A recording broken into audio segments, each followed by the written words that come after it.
Hello and welcome to our discussion about the Electoral College. I'm Dan DeStefano and we are joined by Diego Hernandez over in Boston. Diego. Hello. How are you? Yeah, how's California? It's hot. And I have the oven on, so it's even hotter. So today we're talking about the Electoral College. I think that it should be abolished as soon as possible, and I also think that we need to start abolishing it now, because if we wait until 6 months before the next election, like always happens, nothing will get done. Diego? Well, you can't just start abolishing it now. It's not a process. You have to just kind of pass a constitution. Well, you gotta start publicizing the thing. Start a movement. Get the movement going now. You know, the roll the rock and get the moss, whatever that thing is. That's true. Get Bernie on this. I feel like this is something you would like to do. Yeah. But, I mean, for me, as far as the Electoral College is concerned, I just think that the president is president of all of us equally. He's not president of people in Pennsylvania more than he's president of people in California. So I don't understand why our vote would count more or less. And, you know, people say that it gives smaller states more power who need more power, but I say that they get that power from the Senate, because the Senate has 2 senators per state. And the president, as we're seeing now that Donald Trump is in office, does not have as much power as we always talk about him having. Because if your state has 2 senators and those 2 senators want to stop something, they have a really good chance of never reaching the president's desk. Yeah, I mean, do what? Almost nothing in his first 100 days. So he's passed a lot of executive orders, which he criticized Obama for, but that's not what this is about. He's also gone golfing a lot, so. True. So I guess, I mean, you're pro getting rid of the Electoral College altogether. I'm actually not. I think the Electoral College serves a pretty good purpose. However, I do think that it's a failed institution and it needs to be reformed. Okay, so hold on. So give me your prescription for reforming the Electoral College. So the Electoral College needs to be amended in the Constitution.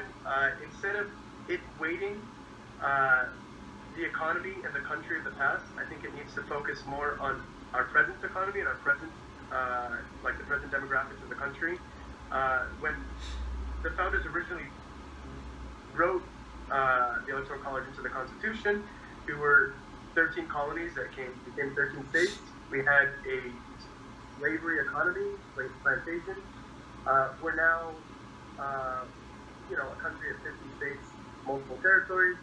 Our economy, by and large, is based on the coast in tech hubs like San Francisco and Boston, and those places are not being proportionally represented when you compare it to the size of their economies. So, ultimately, I think that's what we should be focusing on, because I think, and my reasoning behind that is because I think the Electoral College serves its purpose in protecting what could be the dangers of majority rule. Right? In this election, the majority voted for Hillary Clinton, the sane and rational choice that I think we both agree with. But that may not always be the case. And well, isn't the country based on majority rule? Isn't the whole country based on majority rule?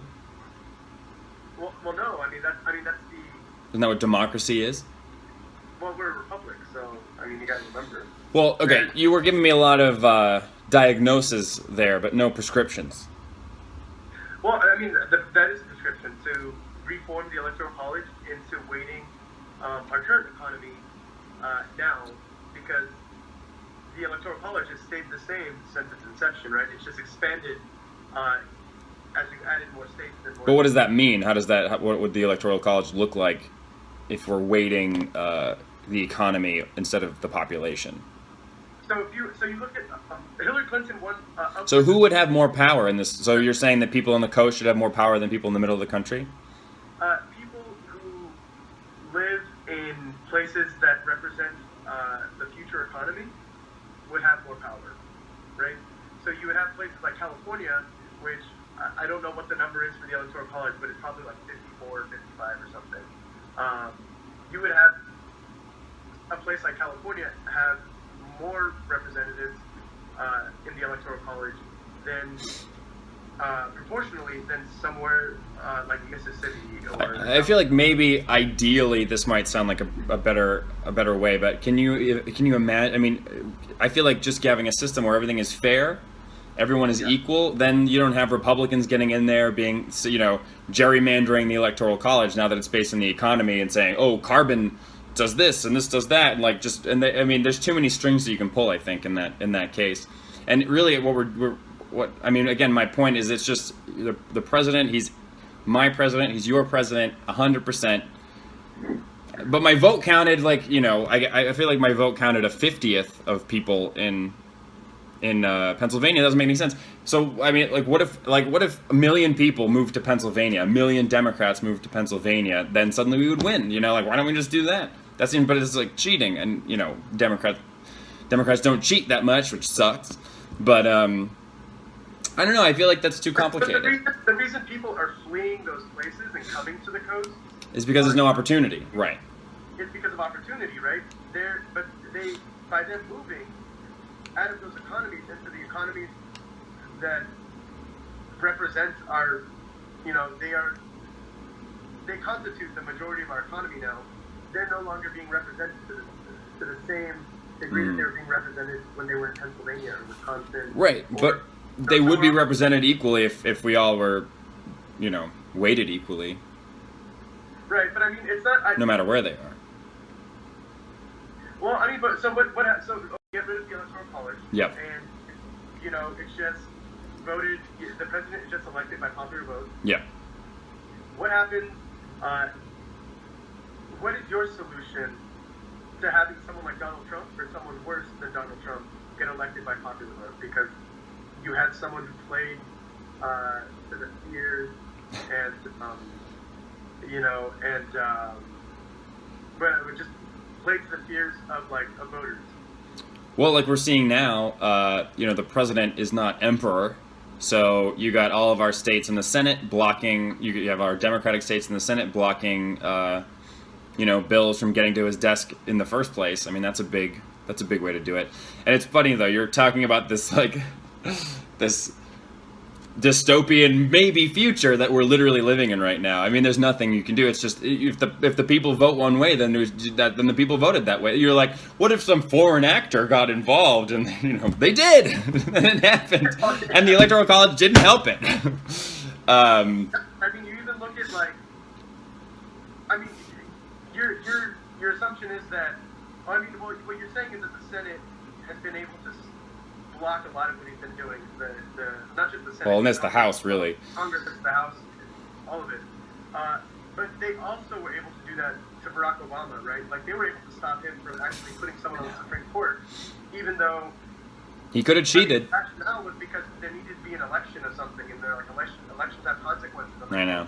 Barack Obama got elected twice, and that's just might be Electoral College. I can't wait until some Supreme Court justice dies, like 10 days before the Democratic president comes in, and the Republicans act just like that. It's definitely going to happen. I mean, but that's what they are. I mean, the Republican Party is a flag on American society.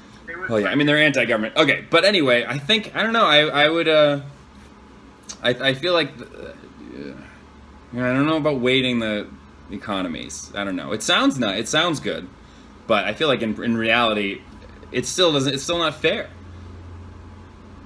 Yeah, well, I mean, it's not going to be 100% fair. What if you live in the? Well, it can be. I mean, if again, and like I said, the Senate is there and the House of Representatives are both there to, if the strange situation happens where some demagogue becomes president, they're there to stop him. And who knew? The Tea Party's our best friend right now. Like, who'd have thought that? All right, but we are running out of time. But this was a lovely discussion, and I think. Did I change your mind? Do you think we should abolish the Electoral College? No, because ultimately I don't trust people. Well, I still, you did. I want to hear more about your prescription here. Write something for me. Write something up. Your homework for next time is to prove to me that we need to change the Electoral College, not abolish it. All right? I want my mind to be changed. You want your mind to be changed? Yep. So, think about that for next week. All right. Thanks, Diego. Thanks for watching. I'm Dan DeStefano. It's Diego Hernandez. I'm in California. He's in Boston. And again, yeah, thanks for watching. See you guys. All right. Bye.